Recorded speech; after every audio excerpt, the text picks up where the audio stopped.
So most of the batteries today use lithium ions, which are based on a precious metal. It has to be mined somewhere. That is a polluting process. And that is a process that a lot of times is done in developing countries and underdeveloped countries. It can be a very exploitative process as well. Another concern that is less of a concern right now than it was in the past is the life cycle of the battery. Our first EV batteries didn't last a long time. The cars that are selling today can go up to 10 years without any problems in the batteries. Some things that are happening right now, like super recent news, is new developments in recycling the lithium or the other metals in the batteries. It's still a challenge in scaling up those processes, but that's a possibility.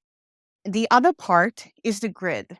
Think about electrifying all of the cars, all of the vehicles that you see. Think about the amount of electricity that's going to be needed. And that is like several levels of infrastructure. We're talking about electricity production, we're talking about electricity transformation, we're talking about electricity transmission.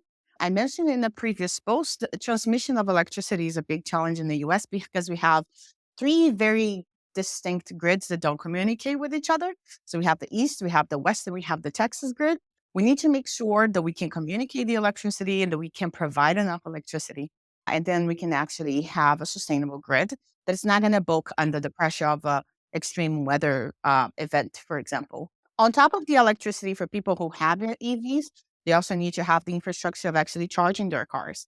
So people, when they buy or lease an EV, they usually are able to put a charger in their own home, which can have an increased cost, both of adapting the home to be able to have enough power to power a car, but also their utility bill, the electricity bill. But they also need to be able to charge if they live, for example, in a rental apartment and there's no charging around. They need to find another place to charge. But that is the main challenges that we have: the battery, the charging, and the grid infrastructure.